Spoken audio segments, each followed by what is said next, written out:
بەناوی خوای گەورە سڵاوتان لێبێت بەڕێزان لە بەرنامەی ئەمڕۆ باز لە بارودۆخی سووریا و داهاتووی کورد دەکەین قسە لەسەرەوە دەکەین ئەوەی کە لە سووریا ڕوویدا هۆکارەکەی چییە بۆچی بڵێن کورد لە سووریا وای بەسەرهات بۆچی ناوچەکانی ژێر دەستی هەسەدە لێی سەنرایەوە و بۆچی مامەڵەی ئەمریکا و وڵاتانی ڕۆژئاوا بەم شێوە بوو لەگەڵ پرسی کورد لە ڕابردوودا هیچ چاوپەیمانەتێکە بۆ یاخود تەنیا کوردیان وەکو کارتێک بەکارێناوە لە شەڕی داعش داهاتووی کورد لە سووریا چی بەسەردێ و ئەو ڕووداوانەی سووریا هیچ کاریگەرێکی دەبێت لەسەر ناوچەکانی دیکە بەتایبەت لە عێراق کە دوو ڕۆژە مقتەدا سەدر لە تۆڕی کۆمەڵایەتی ئەکەس هۆشداری دەدا لەبارەی دۆخی سووریا و کاریگەریەکانی لەسەر عێراق ئەم پرسانە قسەی لەسەر دەکەین بە میواندارێک لە بەڕێزان ئەنوەر حسێن نووسەر و ڕۆژنامەنووس و دکتۆر ئەحمەد وەرتی سەرۆکی سنتەری ئایندە بۆ لێکۆڵینەوە بەڵام بەر لەوەی کە بچینە لای میوانەکانمان ئەگەر نەخشەی سووریا ببینین ئەگەر هاوکارانمان بیخەنە پەخشەوە بەڵاوەی کە ئێستا لەسەر شاشە دەیبینین نەخشەی ئێستای سووریایە ئەو ناوچە سوورەی کە دەیبینن کە ڕەنگی سوورە ئەوە لە ماوەی بڵێن لە 6 مانگەوە دوای ئاڵۆزەکانی گەڕەکی شێخ مەسعود و بڵین ئەشرافیە لە حەلەب ئەو ناوچانە لە هێزەکانی هەسەدا سەندرانەوە کە پێک هاتبوون لە ناوچەی دێرحافر و مەسکەنە کە بەسەر سەر بە حەلەب بوون دەکەونە ڕۆژئاوای ڕووباری فورات و هەروە بڵین شاری تەبقە کە سەر بە پارێزگەی ڕەقەیە هاویش بڵین لە بەشی باشووری ڕووباری فوراتە و بەمان شێوە بڵین لە بەشی ڕۆژهەڵاتیشی ئەو ناوچە عارەبیانە پارێزگای دێرە زوور کە ناوچەیەکی دۆڵەمەندە بە نەوت و غاز لە هێزەکانی سووریای دموکرات وەرگیرا و هێزەکانی بڵین حکوومەتی سووریا پێشڕەویان کرد بۆ بەمان شێوە پارێزگای ڕەقە و ئەم ڕەنگەی کە دەبینین بڵین ڕەنگە سەوزە کاڵەکە لە باکووری ڕۆژهەڵاتی سووریا قامیشلیمان ماوە لەگەڵ حەسەکە کە ناوچەی کوردین پارێزگای حەسەکە هێزەکانی سووریای دموکرات لەو ناوچانە ماونەتەوە و کۆبانێش هەیە بڵین کە ئێستا لە یەکتری دابڕاون و پێشتریش لە ساڵی 2019 شاری ئەفرین هەبوو کە ئەویش دابڕاوە واتە ئێستا ناوچە کوردیەکان لێک دابڕاون ئەوە نەخشەی دواتر کە ئێستا بڵین دەیبینین ئەوە ناوچەکانی بڵین هەسە دەبوو پێش لە سەرەتای ئەم مانگە پێش ئەوەی ئەو ڕووداوانەی سووریا ڕووبدا کە نزیکەی لە سەدا 25 بۆ 30 خاکی سووریا لەژێر کۆنتڕۆڵی هێزەکانی سووریای دموکرات بوو بەڵام ئێستا ناوچەکانیان زۆر بەرتەس کراوەتەوە و شەڕ هەیە لە کۆبانێ بۆ گەبارە دانی کۆبانێ و ئێستا فشارەیە لەسەر ڕۆژاوای کوردستان بۆ بەرتەسکردنەوەی زیاتری ناوچەکانی سەرڕای ئاگربەست ئەو ناوچانەی بڵین کە هەسەدە کۆنتڕۆلی کردبوون کە ئێستا بینیتان بڵین ئەو ناوچە زەردە بە تایبەتی دوای ساڵی 2015 لە شەڕی دیژی داعش بڵین هێزەکانی سووریای دموکرات چوونە پارێزگای دێرە زوور کە پارێزگایەکی بڵین عرب نشینە و ڕەقە بە هەمان شێوە و لە دوای کەوتنی ئەسەدیش لە کۆتایی ساڵی ڕابردوو چوون بۆ بەشی ڕۆژئاوای ڕووباری فورات لە ناوچەکانی بڵین دێرحافر و مەسکەنە و پەڕیونەتەوە بۆ ئەوێ دوای ڕوخانی بڵین ڕژێمی بەعەز بەڵام دەبینی کە لە ماوەی دە ڕۆژی ڕابردوو ئەو ناوچانە لە هێزەکانی سووریای دموکرات وەرگیراونەتەوە بە تایبەت هۆز عارەبەکان کە لەو ناوچانە بوون لە هێزەکانی سووریای دموکرات هەڵگەڕانەوە لە کاتێکە پێشتر لەوێ باسی کۆمەڵگەی دموکرات و قسە لەسەرەوە دەکرێت کە دەبێت و ئیدارەی ئەو ناوچانە بدرێن ئێستاەوەی کەماوە ئەگەر هاوکارانمان بگەڕینەوە بۆ نەخشەی یەکەم ئەوەی کەماوە تەنها پارێزگای حەسەکەیە ئەگەر بچینەوە بۆ نەخشەی یەکەم بڵین ئەو ناوچە سنووری کە ماوە تەنها پارێزگای حەسەکەیە بەڵێ ئەوەی کە ئێستا لەسەر شاشەکەیە تەنها پارێزگای حەسەکە و قامیشلی ماوە ئێستا و ناوچانەش فشاری زۆریان لەسەرە و کۆبانێش بە ئەو ڕێکەوتنێک کە دوێنێش کرا لە نێوان مەزلوم عەبدی و سەرۆکۆماری سووریا بە جۆرێک لە جۆرەکان هەڵوەشانەوەی ئیدارەی خۆسەر بوو لە ڕۆژاوای کوردستان و بەهان شێوە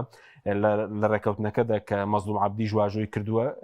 باز لە هەڵوەشانەوەی هێزەکانی تێکەڵبوون هێزەکانی سووریای دموکرات بە شێوەی تاک کە جۆرێکە لە هەڵوەشانەوە ئەمەی دەبین نەخشەکەی وەکو باسمە کە ئێستا لە کۆبانێش شەڕ هەیە و ناوچەکانی دیکەش لە بەشێک لە پارێزگای حەسەکە هەندێک ناوچەی عرب نشین هەیە سەر بە پارێزگای حەسەکەی لەوێ شەر گرژی واڵۆزیە ئێستا دەبینین کە هێزەکانی حکوومەتی سووریا ئەو ڕەنگە سوورە هاتوونەتە سنووری عێراق و ئێستا ئەمەش جۆرێک لە نیگەرانی دروست کردووە لەلایەن دەسەڵاتدارانی عێراق و مختەرا سەدریش لە ڕۆژی ڕابردوو هۆشداری داوە. بەڵێ بچینە لای میوانەکانمان بەڵێوی کە بین تا نەخشەی سووریا بوو و نەخشەی پێشتری سووریاش کە دابش کراوە بڵین باسمان کرد کە بەم شێوە ئێستا هێزەکان لە نێوان خۆیاندا دابەشیان کردووە. گەر بچینە هەولێر لای دکتۆر ئەحمەد وەرتی لە جەنابیانەوە دەست پێ بکەین کا دکتۆر بەخێر مێ سوپاسیان بە دەبوون دەکەین ئەگە سەرنجی بەڕێز بزانین لەسەر و ڕووداوانەی کە لە سووریا ڕوودەدەن ئایا پلانی کێرەمایەتی نێودوڵەتیەوە بۆچی بڵێن ناوچەکانی هێزەکانی سووریای دموکرات یاخود بڵێن ئیدارەی خۆسەر بەم شێوەیە بچووک کراونەوە ئێستا ئەم ناوچانە لە قاڵب دراون تەنە ناوچەی کوردی ماوە. بەناوی خوای بەخشندەی بێهرەبان زۆر سپاس بۆ جەنابتان سڵاو ڕێزمان هەیە بۆ میوانەکەتان و بۆ بینەرانی خۆشەویست. ئەو ڕووداوانەی کە لە چەند ڕۆژی ڕابردوودا و ئێستاش بەردەوامن لە ڕۆژئاوای کوردستان و لە سووریا ڕوئەدەن ئەمە ئەتوانین بڵێن دوای ڕوخانی ڕژێمی بەشار ئەسەد ڕێخستنەوەی وڵاتی سووریایە بە شێوە تازەکەی و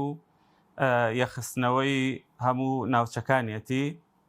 دوای ئەوەی کە بە شێوەیەکی دیفاکتۆ ڕۆژئاوای کوردستان و ئەو ناوچانەی تریش کە لە ژێر دەسەڵاتی هێزەکانی هەسەدەدا بوون لە ناوچەکانی حەلەب و هەروەها ڕەقە و دێرزۆر کە ناوچەیەکی زۆر بوو توانی بڵێن لە سەدا 27 سووریا جوگرافیای سووریا توان بڵێن لە ژێر دەسەڵاتی هەسەدایە بوو و پێشتر دیارە هێزەکانی ئەمریکا هاوکاری هەسەدایان کردووە بۆ بەرەنگاربوونەوەی داعش و هاوکاریان بوونەوە و لە پێشتریشا چەند جارێک ئەمریکیەکان ڕایان گەیاندووە کە ئەوانە هاوکاری ئێمە بوونە هاوپەیمانی ئێمە بوونە بۆ شەڕی دژی داعش بەڵام لەم ڕێخستنەوەی جارێکی دیکەی سووریا و لەم جارێکی کە پێناسەکردنەوەی جوگرافیای ناوچەکە دیارە کورد بەشێک نییە لەو پێناسەکردنەوەیە لەم جارێکی دیکە جێگیرکردنەوەی سنوورە بەڵکو ئەتوانین بڵێن جارێکی دیکە داکۆچیکردنە لە سنوورەکانی سایکس پیکۆ و ئەو دابەشبوونەی کە بەداخەوە لە بیستەکانی سەدەی ڕابردوو و پێشتری لە سایکس پیکۆ ساڵ 1916 نەخشەی بۆ شێشراوە جارێکی دیکە جێگیرکردنەوەی هەمان ئەو نەخشەیە و هەمان ئەم سنوورانەیە و کورد بەشێک نییە لە جارێکی دیکە پێناسەکردنەوەی ناوچەکە و جارێکی دیکە داڕشنەوەی ناوچەکە بەڵکو وەکو کارتێکی فشار وەکو وەرەقەیەکی فشار لە نێوان دەوڵەتەکانە بەکار ئەهێنرێ بەڵام کاتێک کە پێویستیان پێی نامێنێ تەنها وەکو شەڕکەرێک و وەکو جەنگاوەرێکی ئازا پێناسەی ئەەکەن بەڵام بەداخەوە کە دێتە سەر مافەکانی دێتە سەر ئەوەی کە کوردیش وەکو نەتەوەیە کە نەتەوەیەکی کەم نییە لەو ناوچەیە دوای عەرەب و فارس و تورک بەڵکو گەورەترین گەلی بێناسنامە و بێدەوڵەت و بێقەوارەیە ئەوان خۆی لەبێ دەنگەکەن چونکە بەرژەوەندیان لەگەڵ وڵاتانی دیکە و نەتەوەکانی سەردەست زیاترە تا لەگەڵ نەتەوەی کورد بەداخەوە بۆی ئەوەی کە بینیمان بەڕاستی جارێککە داڕشنەوەی ئەو ناوچەیە بە هاوکاری ئەمریکا و ئیسرائیل و تورکیا و هەروەها وڵاتانی عەرەبی هەمویان ئاگاداری ئەو بارودۆخەن و دوجار لە چوارچەوەی ڕێککەوتنێکا کە لە نێوانی ئەحمەد شەرع و لە نێوانی مەزلوم عەبدیە مۆرکرا ئەم جارێکی دیکە ئەم پێناسەیە جێگیر کرا و ئەم واقعی کە ئێستا ئەیبینین لە ڕۆژئاوای کوردستان لە چوارچێوەی ڕێککەوتنێکا جێگیر کراوەکەوە ئەتوانین بڵێن ڕێککەوتنەکە بە هیچ شێوەیەک لە بەرژەوەندی کورد نییە. بەڵێ سوپاس دەکەین کاکتۆر دێمەوە خزمەت کاگەنەوە جەنابشت بەخێربێ سوپاس دەکەین. ئەگەر جنابشت خوێنەوەیەکمان بۆ بکەی ئەوەی کە لە سووریا ڕوودەدات چییە هەنێو پرسیارشمان لە کاک دکتۆر ئەحمەد کرد هەنی ئایا ڕێککەوتنێکی نێودوڵەتی هەرێمایەتیە ئەویش باسی کرد دووبارە دابەشکردنەوەی ناوچەکانی بڵێن سووریایە وە بۆچی کوردیش ینی وای بەسەرات ئێستا تەنها لە کۆبانەیە گەمارۆ دراوە لە پارێزگای حەسەکە تقریبا بڵێن لە سەدا ڕەنگە لە 160 ناوچەکانی دەستدا بێ وایە ناسێک پێش حکیم زۆر سپاس بۆ جەناب و بۆ دکتۆر ئەحمەد و بۆ تەلەڤیزیۆنی پێ ڕاستیە کاک حکیم ئەوەی ڕوویداوە ڕەنگە بۆ خەڵکی کوردستان بۆ ڕۆژاوای کوردستان بۆ کورد ناخۆش بێەوە بێگومان کە ڕووداوێکی نەخوازرا و ناخۆشە بەڵام ئەوە لە زمانی سیاسەتی نێودەوڵەتی و بە تایبەتی ویلایەتە یەکگرتووەکانی ئەمریکا و ئەوروپا و ئیسرائیل شتێکی واردە چاوان بە درێژایی دروستبوونیان نایانشاردێتەوە ئەوان دۆستی تا سەریان نییە بەرژەوەندی تا سەریان هەیە بۆیە ئەم ڕووداوانەی چەند ڕۆژی ڕابردوو لە سووریاوە لە ڕۆژاوە دەرەنجامی ئەو ڕێکەوتنەیەکە 5 ژانوی لە فەڕەنسا نێوان ئیسرائیل و سووریا بەسراوە بە سەرپرشتی ئەمریکەکان و بە ئاگاداری فەڕەنسیەکان و تورکەکان لە دوای ئەو ڕێکەوتنەوە بارودۆخی سیاسی نەخشەی سیاسی سووریا بڕیاریان داوە کە گۆڕانی بەسەرابێ لەلایەکەوە ئەوەی کە بەڕاستی ڕووەدا بریتە لە ڕازیکردنی تورکیا بەو داوانەی کە هەیبووە یعنی یەکەم و ئەخیر داوای تورکیا لە دوای ڕووداوەکانی بەهاری عەرەبیەوە ئەوە بووە کە هەسەدا کە کوردەکان لە ڕۆژاوە نابێ ببنە دیفاکتۆ یعنی مەسەرەن فیدراالی یان مەترسی بن لەسەر داهاتووی تورکیا بۆیە لە مەرحەلەی یەکەمە عەفرینی داگیر کرد سەرەکانی گریسپی داگیر کرد مەرحەلەی دووەم وتیە بێ ئەو هێزانە 30 کیلۆمەتر لە سنوورەکانەوە دوورکەونەوە و دوایی مەسەر هێزەکانی خۆی هێنا منتەقەکانی حەڵەب و ئەوانە تا ڕووداوەکانی 8 دیسەمبەر ڕوخانی بەشار ئەسەد بەم دوایانە زۆر هەوڵیدا لە ڕێگای دیالۆگەوە هێزەکانی هەسەدە بچنە پاڵ حکوومەت و ئەو هەژمونەی کە پێکەکە هەیەتی لەوێ پێکە هەیەتی تورکیا بۆی مەترسیدار بوو پێی وابوو لە ڕێگای دیالۆگەوە و لە ڕێگای ئەو گروپانەوە کە بەکاری هێناوان چەند وەختە ناتوانێت ئامانجەکانی بەدیبێنێ ئەنکەرە پێوا بوو لەو ڕێگاوە ناتوانێت و پێوا بۆ حکوومەتی سووریاش بە تەنیا ناتوانێت ئەم کارە بکە بە تایبەتی لەم هەلومەرجە ئێستا بۆیە ئامادە بوو کە سازش بکە لەگەڵ ئیسرائیلی نەیاری هەم حکوومەتی تورکیا و هەم حکوومەتی ئەکەپە و ئەردۆگان لە ماوەی ڕابردوودا بۆ خۆتان بینیتان ململانیەکانیان بە تەنها لە دەریای ئیجە و دەریای سپی ناوەڕاز نەوەستا بوو ئیسرائیل خەریب بوو وردە وردە گەماروێدا بۆیە تورکیا بیر لەوە کردەوە کە سازش بۆ ئیسرائیل بکە بۆیە سووریەکانی ڕازی کردبووی کە باشووری سووریا بدەن بە ئیسرائیلەکان قونەیتەرەوە درعا و سوێدا بدەن بە سووریەکان و واز لە جەبەر شێخ بێنێ سووریا و لە جۆلانیش بمێنێتەوە بەمە ئەنکەرە و تەل ئەبیب سازشیان کرد لەسەرەوەی کە ئەو منتقانە باش کرد بە پێ و ڕێکەوتنامەی پاریس ئەو منتقانەی کە دابش کراوە باشووری سووریا بدرێ بە ئیسرائیل ناوچەی گومرگی ئازادی لەکرێتەوە و هەموو ئیمکاناتێکی مادی و سەربازی و مخابراتی توی خۆی بەکارەبە تورکیاش لە حەلەب و ئەو ناوچانەی کە کۆنتترۆلی کردووە لە ئەفرینەوە بە هەمان شێوە ئەوی ئەمێنێتەوە ناوەندە بۆ لەبەرەوە ئەم ڕێکەوتنە ئەم دوانە کە گەیشتە نەتیجە تورکیا پیرۆزبایی ئەمریکا پیرۆزبایی لێکردن ئۆستاز ئەمریکا دەمێکە بڕیاری داوە ئەمە سیاسەتی ئەمڕۆ نییە بڕیاری داوە لە نێوان تەنانەت تورکیا و ئێران تورکیا هەڵبژێرێ لە بینی تورکیا و کورد تورکیا هەڵبژێرێ بەڵام بۆ ئەمریکا ئەوە گرنگ بوو کە لە تورکیا بگەێنێ ئەگەر ململانەکانتان لە سووریا ڕێک نەکەون سازش بۆ یەک نەکەن بەرژەوەندیەکانی ئیسرائیل نەپارێژی لە بینی تەل ئەبیب و ئەنکەرە ئێمە پشتیوانی لە تەل ئەبیب بکەین بۆیە تورکیا دیقەت بە لە ڕووی خاکەوە کەمتری بردووە بە واقعی ئەوەی کە لەسەر ئەرزی واقعەیە لە تەل ئەبیب بەڵام دەرەنجامی ئەو سازشەی کە بۆ ئیسرائیلی کردووە و ئەو داوایانەی ئەمریکای جێبەجێ کردووە گەورەترین مەترسی لە کۆڵخۆی کردوەوە کە حەسەدەیە یا ئەو وەکو ئەو ناویێنێ وتارەکەی ئێوارەی ئەردۆگانیشتان بینی سوپاسی سووریای کرد و پێیوا بوو ئەوە تیرۆر کۆتایی پێدێ و مەترسی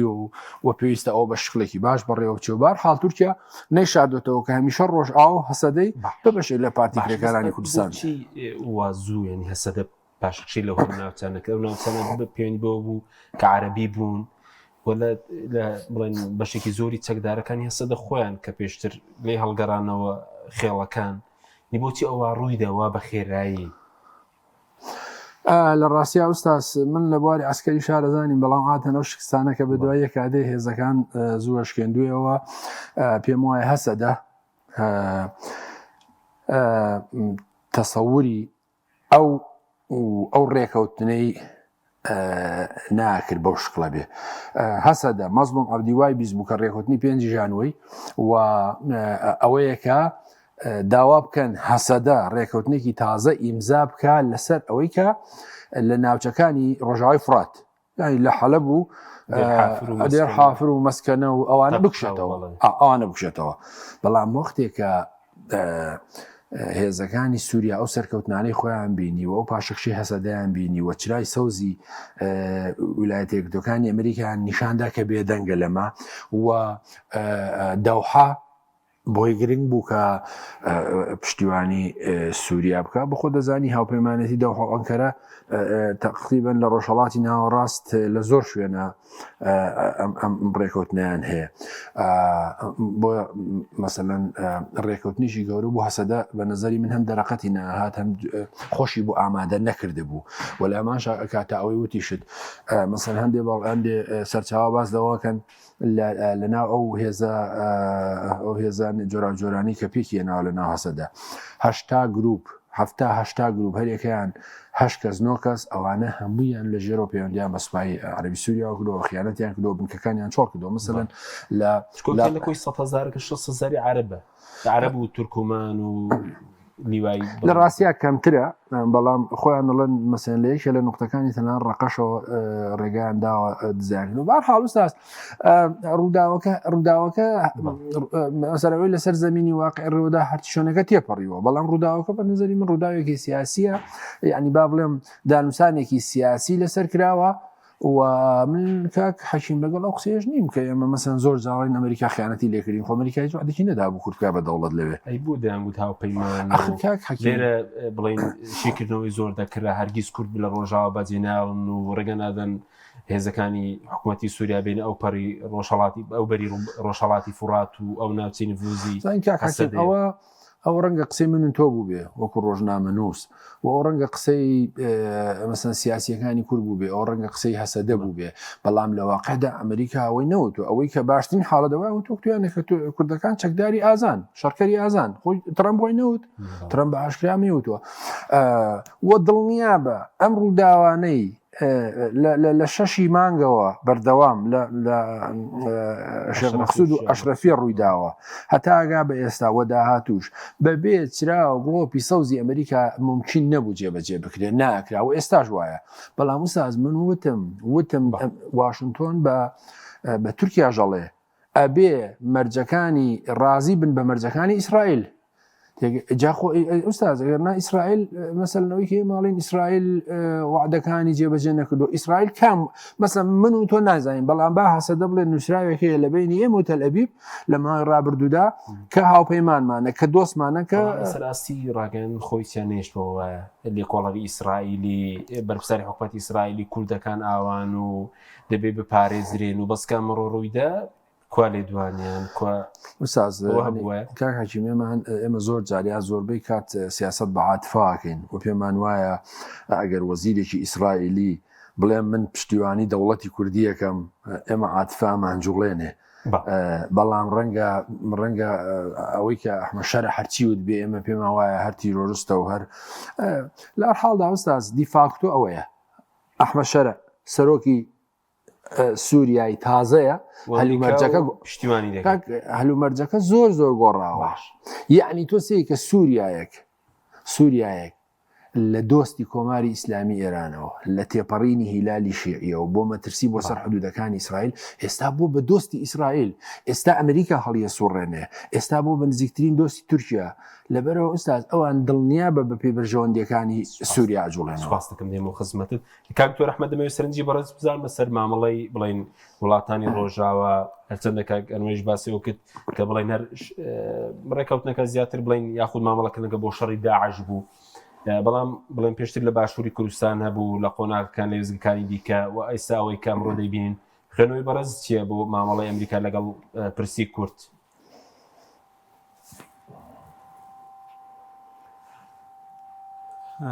خۆی لە ڕاستیدا ئەمە گەر بگەڕێنەوە بۆ مێژوو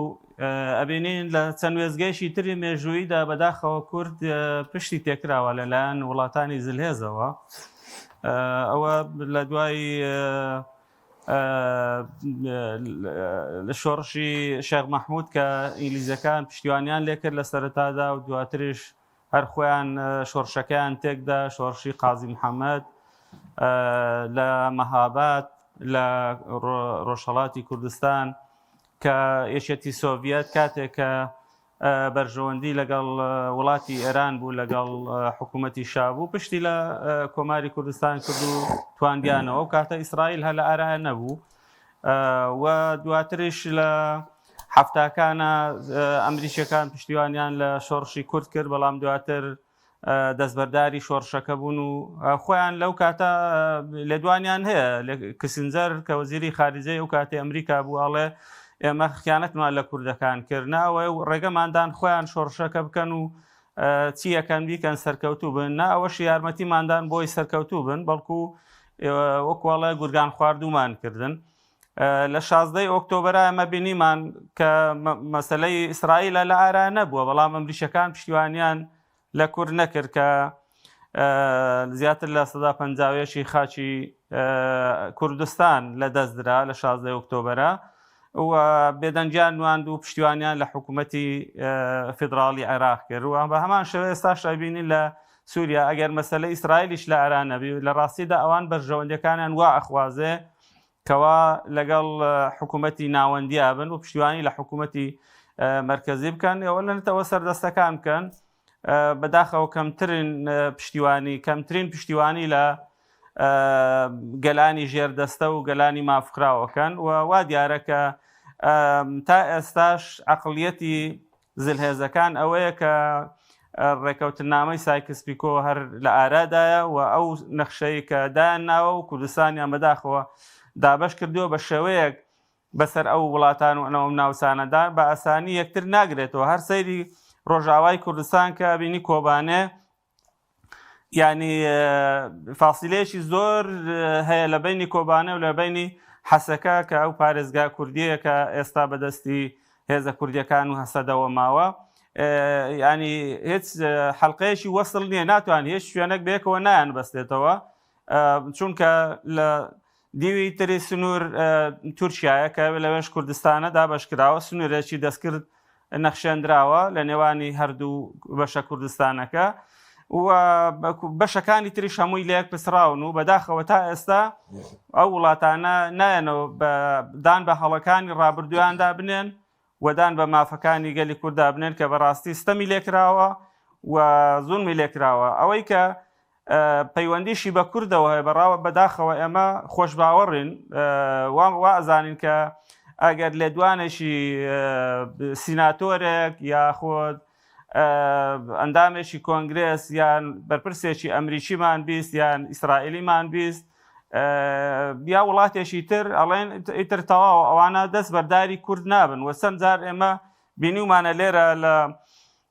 لە کوردستان میدیای کوردی بڵاوی کردوێتەوە لە کاروانێکی سەربازی ئەمریکا گەیشتە ڕۆژئاوای کوردستان و ئیتر جارێکی تر ئەمریکا و ئیسرائیل پشت لە کورد ناکەن و ئیتر کورد خاوەن ئەبێتە خاوەنی مافی خۆ بەڕێوەبەری و نەک ئەوەندەی ئێستا بەڵکو بەرەو زیاتری شەڕوە بەڵام ئەم خۆشباوەڕێ و ئەم عاتیفەیە بەڕاستی نامانگەێنێتە نەتیجە ئەبێ بزانین کە ئێمە ئەو بارودۆخی کە لە ناوچەکەیە هەیە چۆن کورد خۆی بگونجێنێ لەگەڵ ئەم بارودۆخە نوێیە و لەگەڵ ئەو وڵاتانەی کە تێیداژی بەڕاستی بەرپرسانی کورد زیاتر استراتیژیانە و زیاتر عاقلانە بیر بکەنەوە گەلەکانی خۆیان ڕزگارکەن چۆن خۆیان بگونجێنێ لەگەڵ ئەم بارودۆخە لەوە زیاتریش لە دەست نەچێ ینی ئێستا ڕۆژاوای کوردستان بەرپرسانی هەسەدا بەرپرسانی کورد لەو بەشە لە کوردستانە بتوانن خۆیان لەگەڵ حکوومەتی دیمەشق بگونجێنن ئەو پارێزگایی کە ماوە کە زۆرینەی کووردە پارێزگای حەسەکە بتوانن بە شێوە ئەیداریەکی خۆبەڕێوەبەری هەبێت کە جارێکی دیکە کورد نەگەڕێتەوە بۆ ئەو زوڵ مستەمەی کە لە سەردەمی ڕژێمی ئەسەدا لێی کراوە و دان بنرێ بە مافەکانیا و لە دەستوری داهاتووی سووریادا مافەکانی جێگیر بکرێن نەک تەنها بە مەرسوم و تەنها بە ڕێکەوتنی نێوان عەبدی و ئەحمەد شەرع بەڵکو بتواندرێ ئەم ڕێکەوتنە و خاڵی تریش لە داهاتووە لە دەستوری ئایندەی سووریادا جێگیر بکرێ و مافەکانی کورد بچەسپێندرێت کە ئەمە بەڕاستی وەکو بناغەیەک ئەم ڕێکەوتنانە گرنگن و ئەو مەرسومانەش گرنگن بەڵام تەواو کافی نییە بەڵکو پێویستە ئەمانە لە دەستوری داهاتووی سووریادا جێگیر بکرێن و کورد بەڕاستی ئێستا ناتوانێت داوای زەمانەت بکە داوای گرنتیش بکات چونکە خۆی ڕێکەوتنی کردووە مەزلوم عەبدی و ڕێکەوتنی کردووە لەگەڵ لایەنی دیمەشق و لایەنی حکوومەتی سووریە لەسەر ئەو خاڵانە ڕێکەوتووە کە بەڕاستی توانی بڵێن ئیدارەی خۆی لە دەستەدا ئەو واقعە و ئەو دیفاکتۆی کە ئێستا لە ڕۆژاوای کوردستانە هەیە بەپێی ئەو ڕێکەوتنە لە دەستی ئەدا و تەنانەت هێزەکانی سووریای دیموکراتیش هەمووی بە شێوەی تاکە کەسی ئەسنە ناو هێزەکانی سوپای سووریا و هێزە ئەمنیەکانەوە واتە ئەم واقعە بە تەواوی ئەگۆڕێ بەڵام هەوڵ بدرێت کە جۆرێک لە خۆبەڕێوەبەری لە پارێزگای حەسەکە لە ناوچە کوردیەکانە ببێت و ئەمەش جێگیر بکرێت لە هەم لە ڕێکەوتنەکان و هەم لە دەستوری ئایندەی سووریادا و کورد بتوانێت تا ئەو پەڕی ئەتوانێت مافەکانی گەلی خۆی لەو بەشە لە کوردستانە جێگیر بکە و بگونجێ لەگەڵ ئەو واقعی کە لە ناوچەکە هەیە لەگەڵ نەتەوەکانی ترکە لەو ناوچەیە وڵاتە زلێزەکان پشتیوانیان لەکەن ینی کورد چارەیەشی ترینە ئەبێ خۆی بگونجێنە لەگەڵ ئەم واقعی کە دروست بووە ئێستا لە ئارادایە. سوپاس دەکەین کاکتۆر کاگەنوەر میمە خزمەت بەڕێز سەبارەت بە چارنووسی ڕۆژاوای کوردستان کێستا بڵێن پارێزگای حەسەکەمەوە کۆبانێژ بڵێن لەو بەر گەماڕۆ دراوە ئیدارەی خۆ سەر بە فعلی کۆتایی هاتووە یا پێشتە ئەمەل ماوە هەسەدەش کۆتایی هاتووە یا خود دەکرێت بە بەرگێکی دیکە خۆیان ڕێبخەنەوە کاکەکی بەپێ ئەو ڕێکوتنی کە دوێنێ شەرع ئیمزای کردو ئەم ڕۆژ پێم وایە شتا لە کۆبوونەوەن مەزلوم عەبدی و حوشەرە بەپێ و ڕێکوتنەوەی ئەوساس هیچ پێگە و موقعێتێک نایەڵێتەوە بۆ خۆسەر و بۆ هەسەدا یانی تەنانەت ئەوەی کە داواکە حەسەکە مەسەلەن چەقی هێزەکانی هەسەدەیە و کووردە هەڵە پارێزگارێکی بۆ دانین و هەموو دام و دەستگاکانی وابەستا بن بە حکوومەتی ناوەندەوە ئێمە خەرجەکانیانە دێن و ئەم هێزانەش ئەبێ یەکەم پەکەکەی لێ بچێتە دەرەوە دووهەم هێزە بیانیەکانی لێ بچێتە دەرەوە سێهەم گروپەکان کۆنەکانی بەشار لەسەد و حیزبی باسی لێ بچێتە دەرەوە ئەوانەی تر تاک دوای و سەیری فایل ئەمنیەکانیانەکەین وەرەگیرن و وەکو سەربازێکی سووری مافەکانیان پێدرێ و ئەستاد وەختێک دەوڵەتێک لە نقطەی قووەتەوە قساکە و پشتیوانیەشی گەورەی نێودەوڵەتی بەدەزێنێ بێگومان لە ناچاریدا مەزڵوم عەبدی ئەمەی قبوڵ کەم ڕێکەوتنە باڵێ بێگومان لە ڕێگە لە دانیشتنی پێرێ لە پیمان بەڵێ بە حزوری جەنابی مەسعود بەرزانی تۆمبارەک پێی وتۆ ینی ئەوە ئەخیر بڕیاری ئێمەیە ئەوە ئەخیر بڕیاری ئەوەی پێوتووە کە بڕیاری ئەوانە دەوێت بکشێنەوە بۆ ناوچە کوردیەکان باڵێ تەنانەت خودی ترامپیش ئاگاداری ئەم بەحس و بابەت و کۆبوونەوەوانە هەیە لەبەرەوە ئوستاز وەکو وتم ئوستاز پەیوەندی بەو دانیشتنەی پاریسەوە هەیە و سەر ڕای ئەوانە ئێستا ئوستاز بەهەرحاڵ ئێمە هەرچەندە تەفسیری ئەمە بکەین بەڵام لەسەر ئەرزی واقع ڕووداوەکە ئاوایە کار ئێستا دوێ خۆنا کورد لەبەردەم چیدایە بۆ نمونە ڕۆژ ئاوای کوردستان ئەو پارێزگە کوردی ماوە لەگەڵ کۆبانی ئوستاز ئێستا کۆبانیش ئەگەر عین ئیساش بگیرێ ئێستا کۆبانی و حەسەکە تاولێک جیابنەوە لەسەریشەوە هەم سەرەکانی و هەم گرێسپی لەژێر دەستەڵاتی هێزەکانی حکوومەتی تورکیایە لەم بەریشەوە ئەفرینی کۆنتڕۆڵ کردووە ئوستاز ینی مانەوەی کۆبانی و حەسەکەش یعنی هین نییە ئەوان ڕێگا نادەن مەسەلەن لەمە دو هەسەدە هێزی و چەکی قورس و ئەوانەی پێبێ و بتوانێت ئیدارەی ئەم شارانە بە لە هەر حاڵدا شەڕکردنیش بەم حاڵی ئێستاوە مەسەلەن ئەمڕۆ شەڕ بۆ لە بەندیخانەکانی شەدادی و کۆبانی و ئەوانە کۆمەڵێک شەڕوان بەداخەوە شەید بوون بەڵام قسەکەوەیە هێزەکانیش نابەرابرن و دوای ئوستاز وەکوتم قەتەر لەو پەڕیکەنداوە دێت دەخالت دەکات لەم کارەیە بەپارەیە بە ئیمکاناتی مخابراتیە بە ئاسکەریە بە هەر پێداویستێکی لۆجستیکی و ئەمنیەتیان سعودی وڵاتانی تر پارەیانداوی بە هۆزە عەرەبەکە سەلمێنراوە من ئەمە نازانم بەڵام من نەزانم خودی ئەحمەد شەڕ ئیجرایگەیان کە سپاسی دەوحەی کرد کە بەشدارەوە دەوحەنشی شادە دۆزدا لەم ئەم زۆر کەسێتی بڕونە لە هەرێمی کوردستانش مەسعود بارزانی بەشدار بەشدار ینی مەسم بە ئاگداری و دۆخی سووریا و ڕووداوەکانێتی لەو بارودۆخی سووریا قسەیە نیپارتی ڕۆڵی چییە ڕۆڵی هێورکردنەوە دەبینێ ڕۆڵەکەی چی ئاگداری و پلانە بۆ پێشوەختە من پێم وایە پارتی خودی بەڕێز کاک مەسعود بارزانی ڕۆڵێکی ئیجابیان هەبوو لەو دانیشتنەوە ئوستاز میوانداری کردوون و ئەوەندەی من بزانم ڕەنگە ئەمریکیەکان حازریش نەبوو بن دوو بە دوو دانیشن لەسەر یەک مێز لەگەڵ مەزلوم عەبدی و هەسەدا و من بە جوهدی جەنابی کاک مەسعود و پارتی کراوە و لە هەمان کاتدا ئەگەر پارتی هەر کارێکیشی کرد بێ خودی مەزلوم جەنابی مەزلوم عەبدی ئەیتوانی بڵێ من ئەم ئیتفاقیە جێبەجێ ناکەم و ئەمەی ئێستا ناکەم مەسەڵەن با ئەگەر ئەوەش هەر کارێکی تیا بووێ بەدڵی هەسەدە نەبوو بێ ئەمڕۆ مەسەڵەن جەنابی مەزلوم عەبدی بۆ ئەچێتە دیمەشق ئەبێ و ڕێکەوتنە ئیمزاکە ئوستاز کارەکە بەڕێی من پارتی میوانداری کردوون بۆی کە بتوانن ینی بەبێ خوێن ڕشتن بە پاشەکشە بکەن هێزەکانی هەسەدە لە بەری خۆراوی فرات بۆی کە قوربانی زۆرتری لێ نەکەوێتەوە بەڵام من پێم وایە پارتی دیموکراتی کوردستانیش ئەوە نازانێت کە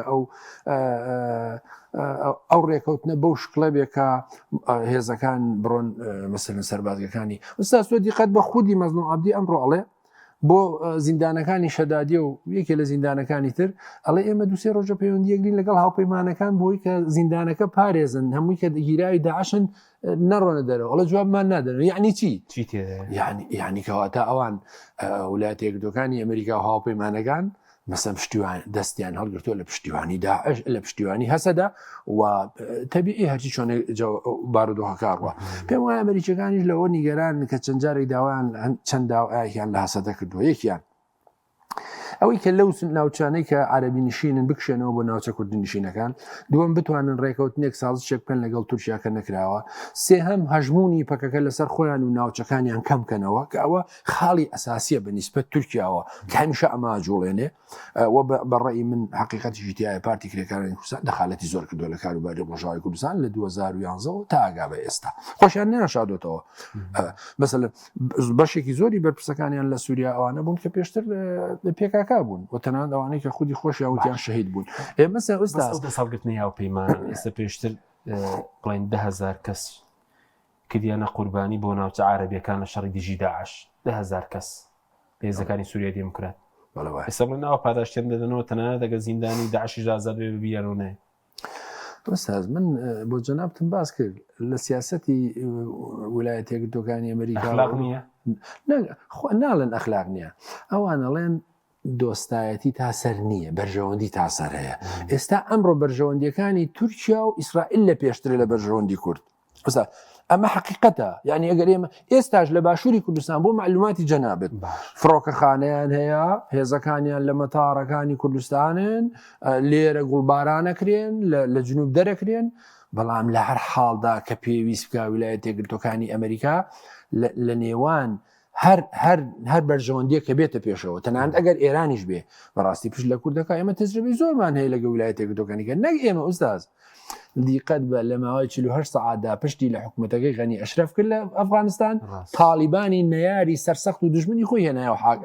کردێتی بە حاکمیت ڕێکەوتن نامەی ڕسمی هەیە لەگەلی ویلایەتە یەکگرتووەکانی ئەمریکا ڕێکەوتن نامەی نووسراوی وەکوی ئەمڕۆی هەسەدەوە ئەحمەد شەڕ هەیە لە نێوان ویلایەتە یەکگرتووەکانی ئەمریکا و بستنەوەی تالیبان مثلن بۆچی تۆ بۆ تالیبانێک بیهێنە بیکاتە حکوومەت هەموو چەک و چۆڵەگەشی بۆ بەجێ بێڵێ بۆچی وارد نییە مەسەلەن پز لە هەسەدە بکە یا لە باشوور بکە وزات لەو ئاروگۆڕانەی کە وعد بوو چەند ڕۆژی ڕابردوو لە تاران ڕووبدا لەژێر بە فشاری ویلایەتە یەکگرتووەکانی ئەمریکا ئەوە تورکیایە بەشێک لە دەخالەتەکە تورکیایە دەوحەیە وسات ئەمریکا گوێ لە بەرژەوەندیەکانی دەوحە و ئەنکەرەیەگرێ نەک لە هەسەدە و لە گەلی کوردستان بەداخەوە ینی سیاست هەروە بووە ئەگەر پێم وایە ئێمە زۆر جار عاتفین یا ئێمە ڕەنگە مەسەلەن وا حاڵی بین کە مەسەلەن زۆر جار ڕسمی جۆرج بۆشمان بەرزە کردەوە یا مەسەلەن ئێستا لەم ماوەی ڕابردوودا پێمان وا بوو وەزیرێکی ئیسرائیل قساکە ئەساس کاتێک ئیسرائیل بڕیاری داوە پشتیوانی لە دروزەکانی باشووری لوبنان کا بە خاتری دروزەکان نییە بە خاتری پاراستنی بەرژەوەندیەک سنووریەکانی خۆیەتی لەو ناوچانە جارێککە مەسەن نە گروپی تیرۆریستی نە دۆستی کۆماری ئیسلامیێرە نە حیزب الله نە حەماس نەگەنە ئەو سنوورانە بەڵام لەژێر بیانی چی لەژێر پیانی دروزەکان بەڵام هەر کات پێویستکە ئیسرائیل دەست لە دروزەکانی هەڵەگرێ سازشەکە لەگەڵ ئەحمەد شاو لەگەڵ سووریا. سپاس دەکەم کاکتۆر ئەحمەد بێمەوە خزمەت بەڕێز سەبارەت بە ڕووداوانەی کە باس کەوتە دووبارە داشنەوەی نەخشەی سووریایە بڵێن دوێنێ و ئەم ڕۆژ مختەرا سەدر پامی هەبوو لەبارەی ئەو گرژیانە و هۆشداری داوە سەبارەت بە دۆخی عێراق پێ دوای کاریگەری هەبێ لەسەر عێراق ئەو گروپانیانی بینە عێراقیە خود ئازادکردنی زیندانە داعشەکان شتێکی تێدا بێ ئەمە پاڵپشتێکی ئەمریکا و بڵێن وڵاتانی تر بێ هەندانی سونە بێ وە شتێک لە عێراق ڕوودا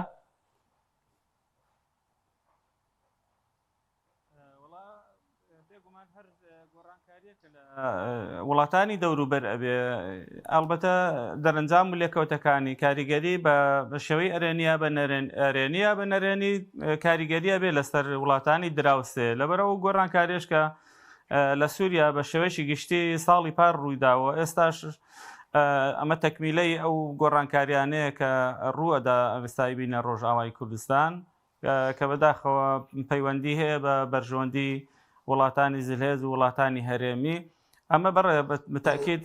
کاریگەری ئەبێ لەسەر وڵاتانی دراوسێ و بە تایبەتیش لە عێراق ئەوەی کە بەڕێز موقتەدا سەدر لە بەیانێکی پێشی تریشی و ئەمڕۆژ ئەو بەیانەی کە بڵاوی کردوتەوە دیارە مەترسی خۆی نەشاردوتەوە لەوەی کە ئەم گۆڕانکاریە پریشکی لەوانەیە بەر عێراقیش بکەوێ بۆی داوا لە حکوومەتی عێراقی و حکوومەتی هەرێمی کوردستان و حکوومەتە ناوخۆیەکانەکە کە سنوورەکانیان بپارێزن و ڕێگە نەدەن چەکدارەکان یا توندڕەوەکان داخڵی عێراق بن یان بە هەر شێوێک لە شێوەکان ئەو پریشکی ئەو گۆڕانکاریانە بە شێوەیەکی سلبی تەأسیر نەکاتە سەر وڵاتی عێراق ئەو جەختکردنەوە و تاکیدکردنەوە لە خۆڕانیە بێگومان دیارە بەڕێز موقتەدا سەدر ئاگای لە هەندێک لە نهێنیەکانی ئەو گۆڕانکاریانە هەیە و لەوانەیە لە داهاتووە مەترسیان هەبێ کە پریشکی بەر عێراقیش بکەوێ یان ئەمریکا بێ بە شێوەیەک لە شێوەکان ینی شێوەیەکی لە عێراق بنێتەوە بە تایبەتیش کە بینیمان لە چەند ڕۆژی ڕابردوودا ئەمریکا بنکەی سەربازی عین ئەسەدی چۆڵ کرد بە تەواویدا ڕادستی دەسەڵاتدارانی عێراقی کردەوە ئەمەش بە خۆی ماناو دەلالەتی خۆی هەیە کە ئەمریکا خۆی بە خاوەنی عێراق ئەزانێ بەڵام وردەوەدا هێزی سەربازی لە عێراق نایەڵێ وجودی سەربازی کە نەما بێگومان هێزی تریشی نامێنێ و قووەتەی نامێنێ لە وڵاتەکە ئەمە شیعەکان بە تایبەتی وای لێگەدەنەوە لەوانەیە ئەمە سەرەتایەک بێ بۆەوەی زارێکی دیکە بە شێوەیەکی لە شێوەکان ئەمریکا هەوڵی گۆڕانکاریەشی تر بدا لە عێراق و ئەوەی سووریاش ئاماژەیەکە بۆ ئەوەی کە ئەمریکا ئەوێ لە سنوورەکانی عێراق شێوی بنێتەوە و باشان ئەو شێویانە بێتە ناو خاچی عێراقەوە و گۆڕانکاریەکی کە دروست بێ بۆیە لە هەموو حاڵەتەکاندا هیچ شتێک بە دوور نازاندرێ خۆتان نەزانن ئەوەی تەحکومەکە ئەمڕۆ بە سیاسەتی نێودەوڵەتی و بە دیملۆماسیەت و پەیوەندی نێودەوڵەتەکان بریتە لە بەرژەوەندی و بەهێزیش فەرز ئەکرێ و ئەسەپێندرێ و بینیمان ئەوەی کە ئەو ڕووداوانەی کە ڕوویاندا لە غەزە لە فەلەستین و لە لوبنان و لە سووریا و ئێستاش ئەمریکا کە داوای جزیرەی گرینلاند ئەکا بە زۆر ئەوێ بیخاتە سەرەوە و بڕفاندنی سەرۆکی ڤەنزویلا و ئەو هەڕەشانەی کە لە وڵاتانی ناوچەکە و لە ئێران ئەیکات و هەروەها وڵاتانی تریش لە بەرامبەری ئایانەوەی ئەو هەژمونی ئەمریکا بەو شەوەیە نەچێتە سەر بە تایبەتی سووریا رووسیا و چین ئایانەوەی بەرپەرز دروستکەن لە بەردەم ئەو هەژمونگەرایەی ئەمریکا لە جیهان و لە ناوچەکە و داڕشنەوەی نەخشەی ناوەڕۆژهەڵاتی ناوەڕاست ئەگەر قەرار بێ جارێکی دیکە داڕشنەوەی بۆ بکرێ بەبێ ئیزنی ئەوان و بەبێ ئەوەی کە ئەوان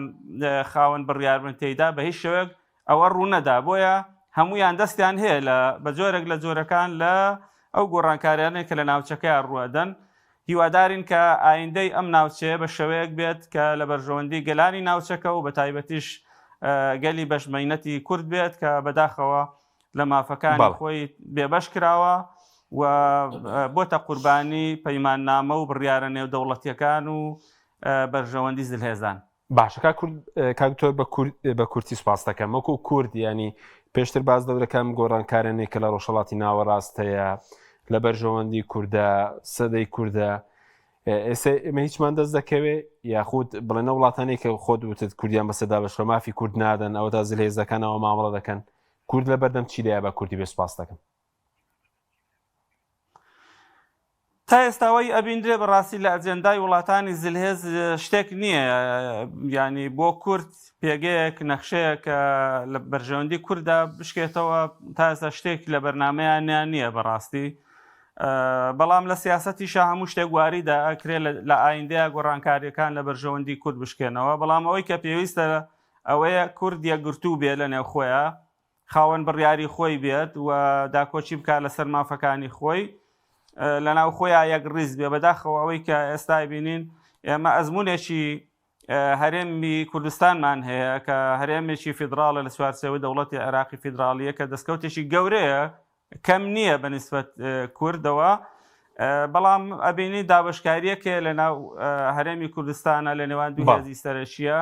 ئەمەش کاریگەری زۆر سلبی کردووەتە سەر ئەوەی کە پاشەکشەیەک لە پاڵپشتی نێودەوڵەتی بۆ هەرێمی کوردستان و بۆ کورتە بێ ڕاستە کورد هەرێمی کوردستان وەکو هەرێمێک لە دەستوری عێراقیدا سەسپاوە بەڵام ئەمەش گرنتی نییە لە داهاتووە خودی دەستورەکەش نەگۆڕێت لە هەر گۆڕانکاریەکە کە لە عێراق دروستە بێ یا ئەو نظامە بگۆڕێ ئەم دەستورەش بگۆڕێ بۆیە کورد پێویستی بە یەکگرتووی هەیە پێویستی لە پشتی یەک بێ پاشی خوای گەورە ئەبێ پشت بەخۆی و بە یەکڕزی و بە یەکهەڵوێستی و بە یەکگرتووی ناوخۆی ببەستێت. بەڵێ سوپاسین کاک ئەنوەر کاتشمە زۆرکەم پرسێکی لە جەناب بکەم ئەو ڕووداوانەی کە لە سووریا ڕوویدا کارگەران لەسەر عێراق دەبێت ینی هیچ شتێک هەیە مەترسێک لەسەر عێراق و ئەگەر گۆڕانکارێک ڕوودا کورد لە عێراقی زیانی لێ دەکەوێت وەڵام لە ڕاستی ئەم ساویستم بڵێم پێشەوە ینی ئێستا ڕاست لە بارودۆخی هەسەدەوە کورد لە ڕۆژاوە بەهۆی ئەو ئاڵگۆڕە سیاسی کە پێک هاتووە خراپە بەڵام بەتەنها یاخسە یەک بڕیار بە قازانجی کورد لە ڕۆژاوە ئەتوانێت بەشێکی زۆر لە هاوکێشەکە بگۆڕێ واسەدەش خۆی هێزێکە ڕاستەکەوتە دەژێر فشاری زۆر هێزێکە هێزێکی جەماوەریە هێزێکی عقایدیەوە هێزێکە مەسەلە هێزێکی گەورەی لە پشتە ڕەنگە بە ئاسانی هەموو شتێک تەسلیم نەبێ بەڵام لە هەر حاڵدا بۆ ئەم خۆناغا ڕەنگە قبوڵی بکە ئەم بارودۆخە و سووریاش وساس قابلی ئاڵگۆڕە بەردەوام ئەو نیە بڵێ ئەم سیستەمە سیاسی ئێستا هەیە بەس تورکیا دەسی لێ بەردا ینی بارودۆخی زۆر خراپە بێ یا با بڵێم فەڕەنسا یا ئەمریکا لەبەرەوە سووریا لە بەردەم بەردەوام لە بەردەم ئاڵگۆڕی خێرایە مەسەر کودەتایە گۆڕینی سیستەمی سیاسیە لە بۆی قسەکەم وەیە بە تەنها یەک مەسیجی ویلایەتێک توکانی ئەمریکا توانێت بارودۆخی ئێستای کورد باش بکە هیوادارم وابێ و دوای ساس پێ بڵێم وەکو ئەو ڕووداوانەی سووریا بێگومان پەیوەندی بە عێراقەوە هێزانین لەکوێ پەیوەندی هەیە لە سەرەتای بە جەنابتم وت سووریای ئێستا دیمەشق ئێستا لە دۆستێکی ڕابردووی کۆماری ئیسلامی ئێران و رووسیا و گۆڕاوە بۆ دۆستێکی تورکیا و ئیسرائیل لە دەوڵەتێکی کە هەژمونی شیعی بەسەرۆزاڵ بۆ گەڕاوەتەوە بۆ ناو ئومەی عەرەبی سوننی ئەو بۆیە دەو حوسعودی ئەوانە پشتیوانی لێکەنیانەوێ بە تەواوی بێتەوە ناو جامیە عەرەبی وەکو هەژمونێکی سوننی دۆستی خۆیان لەو منتقەی مامەڵەکەن خاڵی سێمیش ئەوەیە ئوستاز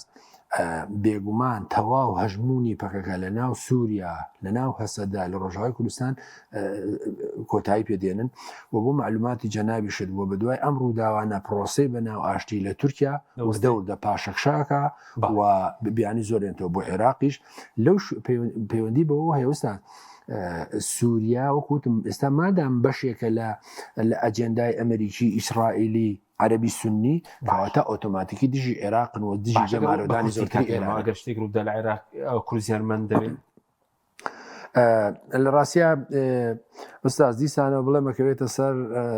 هەڵوێست و مووقیفی ویلایەتە یەکگرتووەکانی ئەمریکا بەڵام پێم وایە ویلایەتە یەکگرتووەکانی ئەمریکا لە عێراق خلافی زۆرتر لەگەڵ هەژمونی شیعە هەیە و لەژێر دەستێوەردانی عێراق ڕوودا هێزێکی دیکەی سونی بێنە سەر حوکم مامەڵەی لەگەڵ ناوچەکان ئوستاد لە هەر حاڵەتێکدا هەر ئاڵگۆڕێک لە عێراق ڕوودا لە مۆدووە ئەگەر پشتیوانی ئەم پشتیوانی کە ئێستا هەیە نەبێ ئەوەی کا دکتۆری ژووتیدە و یەکگرتوویە نەبێ بێگومان کاریگەری هەیە بەڵام لێرە جۆرێک لە دیفاکتۆ هەیە ئەم دیفاکتۆیە پێویستی بە ینی هەم دیفاکتۆیە هەم مەسەلەن بەرژەوەندی زۆری ئەوانیشی تایە بەڵام لە هەر حاڵدا بە نیسبەت ئەمریکا و ئەوروپاوە شتێکی زامنکراو نییە و نیشیانە لەگەڵ کورد شتێکی زامنکراویان نییە بڵێن ئێمە پشتیوانی لە کورد دەکەین لە هەر بارودۆخی خراپە مەسەن لە 16 ئۆکتۆبر نەیان کرد لە هاتنی داعشا مەسەلەن کەم و خوڕیان هەبوو بەرحاڵ لە ئێستا ساز ئەمان لەکوێ بەرژەوەندیەکانیان هەبێ لەوێن زۆر سوپاس دەکەین کەک نۆر حسێن کورسەر ڕۆژنامەنووس لە ستۆدیۆ هەروە لە هەولێرە دکتۆر ئەحمەد وەرتی سوپاسی جەنابش دەکەین سوپاس بۆ بینەرانی بەڕێز سوپاس بە هاوکاران خواتان لەگەڵ